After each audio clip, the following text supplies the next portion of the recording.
একটা মাত্র মেয়ে আমার, কতদিন মেয়ের নাতির মুখ দেখিনি। খেজুরের গুড় শুধু শুধু নষ্ট হচ্ছে, একা আর কত খাবো। মুখ পুরি মেয়ে আমার, মাকে একবার কি দেখতে আসা যায় না? শুধু কি সংসারের কাজ, আমরা যেন সংসার করিনি। বুড়ির বাস্তবিকতা বাদে বুড়ির বাড়ির পিছনে একটি খালি মাঠ আছে, আর তাতে মেনকা বুড়ির একটা খেজুরের ঝাড় আছে। বুড়ির খেজুরের রস বেশ মিষ্টি এবং সুস্বাদু। এই রস পান করতে আসে যত পাখি এবং পাড়ার ছেলেরা। শীতে পাশের বাড়ির পলাশকে দিয়ে খেজুরের রস নিয়ে গুড় বানালো বুড়ি। সেই সঙ্গে মেয়ের বাড়ির জন্য ব্যাগ ভর্তি পিঠা বানালো। পিঠা বানাতে বুড়ি বেশ পারদর্শী।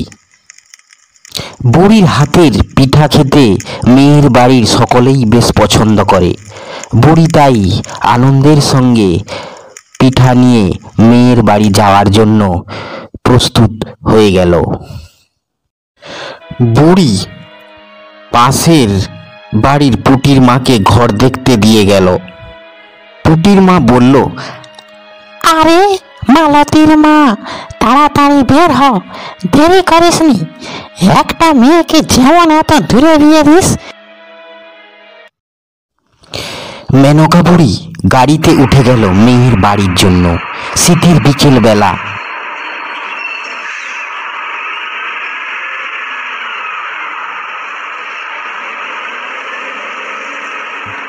কুড়ি কিমি পথ অতিক্রম করে অবশেষে মেয়ের বাড়ির কাছের বাস স্টপেজ মধুপুর পৌঁছে গেল। স্টপেজে ঠান্ডায় মানুষজন খুব একটা নাই। মেয়ের বাড়ি মধুপুর গ্রামের অনেক ভিতরের মাইতি পাড়ায়। মেয়ের বাড়ির রাস্তা খুব একটা সিটিতে যে আসছে না। টোটোগুলো তো ভিতরের রাস্তায় যাচ্ছে না।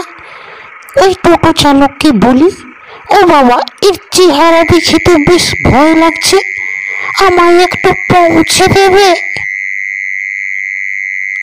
আমার টোটো খারাপ বুড়ো মা, তবে রাস্তা দেখিয়ে দিতে পারি।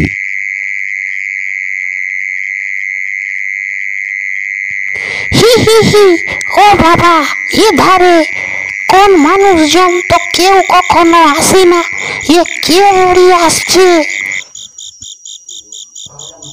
আরে ডাইনি ভূত বনমার, বাস স্টপেজ থেকে এই বুড়িকে পটিয়ে শ্মশান ঘাটের দিকে নিয়ে এসেছি। আমি পুরুষ ভূত না, আমাকে দেখে একটু ভয় করছে এই বুড়ির। তুই একটু দেখ না, বুড়িকে পটিয়ে ওর ব্যাগের সব পিঠা যদি হাতাতে পারিস। কোথায় যাবে ঠাকুমা এত ভারী ব্যাগ নিয়ে? মেয়ের বাড়ি।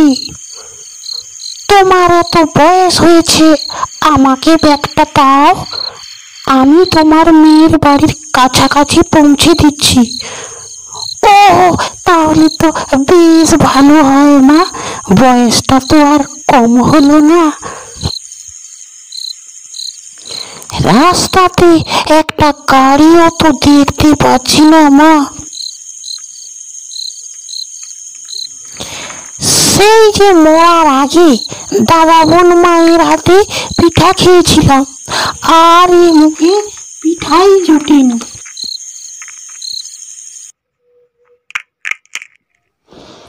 যেইখানে শ্মশান ঘাট, হায় রে, সেইখানেই সন্ধ্যা হয়।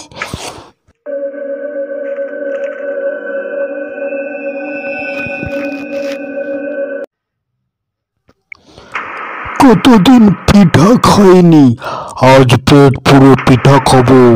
এই পিঠার স্বাদ খুব সুন্দর। আজকের দিনটা সত্যি খুব ভালো। প্রতিদিন একই খাবার খেয়ে খেয়ে পেটে চড়া পড়ে গেছে। বুদ্ধি করে বুড়িটাকে পটিয়ে এনেছিলাম বলে, না হলে একটুটাই খাওয়া হতো না।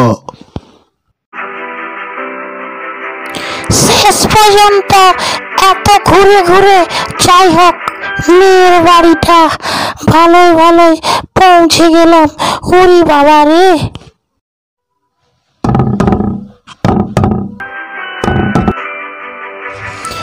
আরে এই যে মা, এতদিন পরে মেয়ের কথা মনে পড়লো।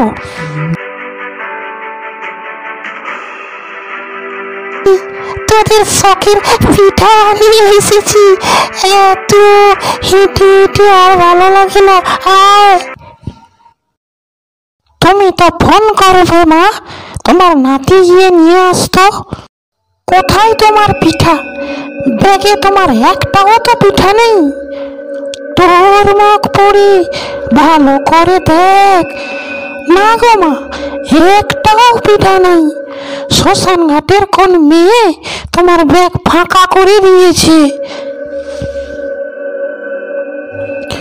শ্বশুরমশাই মালতীর বুড়ি মায়ের জন্য বড় পুকুরে জাল দিয়ে মাছ ধরছে, আর তাতে ডাইনি ভূতের নজর পড়ল। কালকে পিঠা আর আজকে এই বড় দেশি রুই কাতলা মাছ দিয়ে পেট পূজা করব। এই যে তপন বুড়ো, তোর মাছের ঝুড়ি নিয়ে গেলাম। তাল গাছের উপরে দাদা বোন দুজনে ভালো করে আজ মাছ খাবো।